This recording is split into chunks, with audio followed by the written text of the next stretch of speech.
क्या आपको भूख कम लगती है? क्या आपको एसिडिटी, सिर दर्द है? क्या आपके चेहरे पर दाने हैं? क्या आपके मुंह से बदबू आती है? क्या आपके जिह्वा पर व्हाइट कलर का लेयर है? जब आप मलत्याग करने जाते हो तो पूर्णतः से मलत्याग नहीं होता है, अपूर्णता की फीलिंग रहती है। तो अगर इन सारे सवालों का जवाब अगर आपका हाँ में है तो इसका मतलब आपको भी कब्ज यानी कॉन्स्टिपेशन ने घेरा हुआ है। तो आइए जानते हैं कि इसके बारे में कि कॉन्स्टिपेशन और कब्ज है क्या। तो नमस्ते दोस्तों, मेरा नाम है राजू भाखड़ और आप सभी का फिर से एक बार स्वागत करता हूं। तो दोस्तों, कब्ज या कॉन्स्टिपेशन, आज हम कॉन्स्टिपेशन इस शब्द से अभी फैमिलियर हो चुके हैं। जब हमें ये पता नहीं था कि कब्ज या जो कॉन्स्टिपेशन है क्या है, आज ये ऐसा वर्ड हो गया है, ऐसा शब्द हो गया कि हर किसी के ज़बान पर यह शब्द हमें सुनाई देता है। तो दोस्तों, कॉन्स्टिपेशन आखिर होता क्या है? ये क्या है? बीमारी है? इन सारे कॉन्स्टिपेशन या फिर कब्ज के बारे में जानने से पहले हम जानते हैं कि हमारा डाइजेशन, हमारे शरीर की जो सिस्टम है, डाइजेस्टिव सिस्टम किस तरीके से काम करती है। डाइजेशन कैसे होता है? जब हम खाने का एक निवाला खाते हैं, चबाते हैं, फिर वो जाता है हमारे पेट में, फिर वहाँ पे उस सॉलिड फॉर्म का जो है ब्रेक डाउन होता है, वहाँ पे उसका फॉर्म बदल जाता है, वो होता है लिक्विड फॉर्म में। फिर वहाँ से वो जो हमारा खाना है धीरे धीरे से ट्रैवल करता है हमारे स्मॉल इंटेस्टाइन में, और स्मॉल इंटेस्टाइन से होके वो आता है हमारे लार्ज इंटेस्टाइन में। अब लार्ज इंटेस्टाइन का काम क्या होता है? लार्ज इंटेस्टाइन का काम होता है खाने में से जो पानी का अवशेष है, पानी का अवशोषण करना होता है, पानी एब्सॉर्ब करना होता है। अगर पानी अच्छे से एब्सॉर्ब हो जाए फिर उस खाने को मल स्वरूप में बाहर फेंका जाता है। तो इस प्रकार से है खाने का हमारे डाइजेशन होता है पूरा। ठीक है, तो यहां पे देखिए कि जब ये डाइजेशन होता है, जो मल बाहर निकलता है, अगर कई बार होता है कि मल पूर्णतः से बाहर नहीं निकला, वहीं पे वो लार्ज इंटेस्टाइन में चिपका रहेगा और वहां पे चिपका रहने के कारण वो धीरे धीरे से सूखता जाएगा। क्योंकि आपको तो पता है कि लार्ज इंटेस्टाइन का काम ही है कि पानी अवशोषित करना। अगर उस खाने में से पानी अवशोषित हो गया, पानी खत्म हो गया, तो वो धीरे धीरे वहाँ पे सूखने लगेगा, फिर वहाँ पे कठिन हो जाएगा, कठोर बन जाएगा, वो सख्त हो जाएगा, फिर बाहर निकालने के लिए आपको प्रॉब्लम होगी, कठिनाइयाँ होंगी। तो ये हो जाता है कॉन्स्टिपेशन।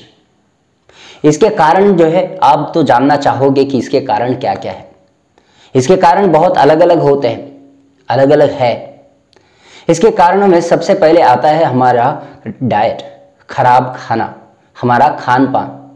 अगर हम जो फाइबरस वाला जो खाना है अगर हम अवॉइड करते हैं, फाइबर की मात्रा जिसमें ज़्यादा हो वो खाना अगर हम अवॉइड करते हैं, तो ये कॉन्स्टिपेशन की प्रॉब्लम हमेशा हमें जुड़ी रहेगी। नेक्स्ट आता है हमारे शरीर में पानी की मात्रा।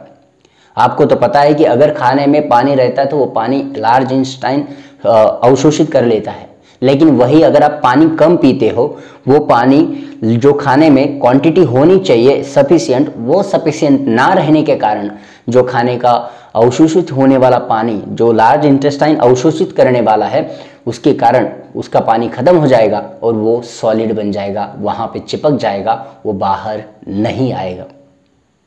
तो और तनाव, स्ट्रेस, हमारी लाइफस्टाइल ऐसी हो गई है कि तनाव ज़्यादा है, स्ट्रेस ज़्यादा है। हमें शारीरिक काम से ज़्यादा मेंटल स्ट्रेस, मेंटल काम जो है, मानसिक काम जो है ज़्यादा बढ़ गया है। हमारा व्यायाम, हमारा शारीरिक व्यायाम जो है कम हो गया है, शारीरिक हलचल कम हो गई है, उसके कारण भी कॉन्स्टिपेशन जो है होता है। हमारा कॉम्बिनेशन, जो हमारा खाने का कॉम्बिनेशन जो होता है, किस खाने के साथ क्या खाना चाहिए, कौन से खाने के साथ क्या खाना चाहिए, ये जो कॉम्बिनेशन है हमेशा अभी रॉन्ग होता जा रहा है। हमारा जो खान पान है, हम वेजिटेबल्स वगैरह, लीफी फूड्स वगैरह खाने चाहिए, वेजिटेबल्स वगैरह खाने चाहिए, वहाँ पे हमने उस जगह पे हम खा रहे हैं जंक फूड्स, और उसके कारण हमारा डाइजेशन बिगड़ जाता है, और डाइजेशन बिगड़ जाने के कारण कॉन्स्टिपेशन और भी। और आता है जैसे अगर आप चाय, कॉफ़ी ये इनका प्रमाण अगर आपके शरीर में, आपके डाइट में, आपके आहार में बढ़ जाता है तो इसके कारण भी आपका कॉन्स्टिपेशन बढ़ सकता है। हमारा अगर आप जो खाना खा रहे हो उसमें मिनरल्स या फिर विटामिन्स सफिशिएंट नहीं है तो आपको ये कॉन्स्टिपेशन का प्रॉब्लम होता रहेगा। तो आपको ध्यान में रखना है कि आपके खाने में जो है पोषक तत्व होने चाहिए, फाइबरस, जो जिसमें फाइबर की मात्रा जो है जिस खाने में ज़्यादा है वो खाना चाहिए, ग्रीन लीफी वेजिटेबल्स जैसे स्पिनच वगैरह हुआ, उस तरीके से आप स्टार्ट कर सकते हो। आपको पानी की मात्रा जो है शरीर के लिए बढ़ानी चाहिए। तो इस प्रकार से धीरे धीरे से हम जो है ये कॉन्स्टिपेशन की जो बीमारी है, कॉन्स्टिपेशन का प्रॉब्लम है, हम धीरे धीरे से कम कर सकते हैं। तो आइए जानते हैं कि योग किस प्रकार से आपको सहायक हो सकता है इस कॉन्स्टिपेशन यानी कब्ज की बीमारी में। तो इसमें योग में हम कुछ आसन देखेंगे कि किस प्रकार से आप इन आसनों का अभ्यास करते हुए, आप आसनों की प्रैक्टिस करते हुए अपने आप को इस कॉन्स्टिपेशन से दूर लेके जा सकते हो, अपने आप को, अपने कोलन को, अपने इंटेस्टाइन को, अपने डाइजेस्टिव सिस्टम को हेल्दी रख सकते हो। तो सबसे पहले इसमें आसन आते हैं। पहला आसन है वक्रासन। ठीक है, तो वक्रासन के लिए हमें करना क्या है कि आपको सीधा यहाँ पे बैठना है। यहाँ पे बैठने के बाद आपको लेग्स को पूरा सीधा करना है। देन ये हमारी जो स्पाइन है, रीढ़ की हड्डी जो है पूरा सीधा रखना है और यहीं से हमें लेग को फोल्ड करना है। हम राइट लेग को फोल्ड करेंगे। आपका राइट एंकल और लेफ्ट नी जो है एक लाइन में होना चाहिए। आपके टोज अप की तरफ होनी चाहिए। स्पाइन को सीधा रखना है और आपको जो है ट्विस्ट करना है, लेकिन सांस भरनी है पहले। जब हम एक्सेल करेंगे तो ट्विस्ट होना है और आपको इस तरीके से एल्बो को टक करना है और अपना अपोजिट पाम जो है पीछे स्पाइन की तरफ रखना है और पीछे देखना है। अगर इस तरीके से संभव नहीं है तो आपको जो है इस तरीके से आपको नी को हग करना है और ट्विस्ट करना है, रिलीज और रिलैक्स करना है। इसी प्रकार से हमें दूसरे लेग्स के साथ भी करना है।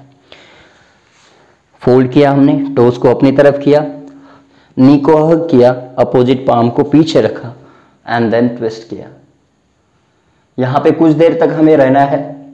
देन धीरे से आसन छोड़ना है, रिलीज करना है, रिलैक्स करना है।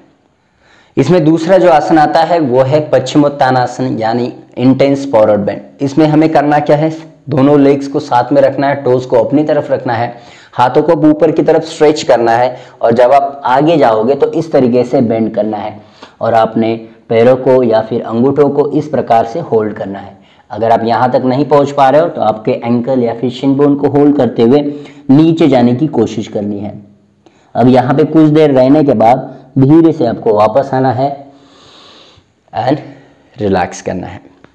अब तीसरा आसन आता है, इसमें वह है बोट पोज या नौकासना। तो उसके लिए हमें क्या करना होता है, धीरे से जो है लेग्स को इस प्रकार से उठाना है और यहाँ पे होल्ड करना है। आप देख सकते हो, अगर आपको लोअर बैक का पेन है तो आप इस तरीके से होल्ड किया तो भी चलेगा। ये यहाँ पे कुछ देर तक रहना है, देन रिलीज करना है एंड रिलैक्स करना है। इसके बाद दूसरा आसन आता है, वो है हमारे पेट के बल, जो कि हमें करना है भुजंग आसन। यहाँ पे हमें करना क्या है, लेग्स को, दोनों पैरों को जो है साथ में रखना है और दोनों पैरों को साथ में रखने के बाद हाथों को इस प्रकार से रखना है। हाथों की उंगलियां दूर रहेगी और यहीं से हमें धीरे से चेस्ट को लिफ्ट करना है, अपने एल्बोज को, कोहनी को अंदर की तरफ लेना है और यहाँ पे रुकना है। यहाँ पे कुछ देर रुकने के बाद धीरे से वापस आना है, रिलैक्स करना है। इसी में दूसरा आसन है यहाँ से सर्पासना। तो यहाँ से हमें करना क्या है कि धीरे से थोड़ा सा हाथों को पीछे लेना है और यहीं से ऊपर आना है, ये वाला। फिर यहाँ से आपको करना क्या है, यहाँ से आपको इनहेल करते हुए सांस भरनी है। पहले तो सांस भरने के बाद आपको सांस छोड़ते हुए पीछे देखना है आपके राइट लेग की तरफ। यहाँ पे कुछ समय तक रुकना है, देन धीरे से वापस आना है, सेंटर में आना है। फिर से एक बार सांस लेनी है, सांस छोड़ते हुए फिर से अपने अपोजिट लेग की तरफ देखना है, धीरे से वापस आना है और रिलैक्स करना है शशंक आसन में, या फिर जैसे हम चाइल्ड्स पोज भी कहते हैं वहां पे आराम करना है। और धीरे से यहां से हमें वापस आना है। देन अब जो है आखिरी आसन इसमें है वो है मालासना। तो आपको करना क्या है, यहाँ से आपको जो है लेग्स को इस प्रकार से दूर रखना है, हाथों को जो पाम्स है हमारे हाथों को जोड़ना है और यहाँ पे रहना है।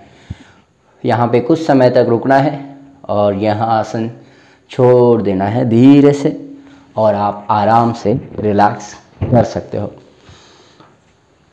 तो दोस्तों इस प्रकार से जो है हम कॉन्स्टिपेशन यानी कब्ज जो है उस पर असरदार आसनास हमने देखे हैं, जो कि आप अगर रेगुलर अभ्यास करते हैं इसका तो आपको ये कॉन्स्टिपेशन जो है परेशान नहीं करेगा।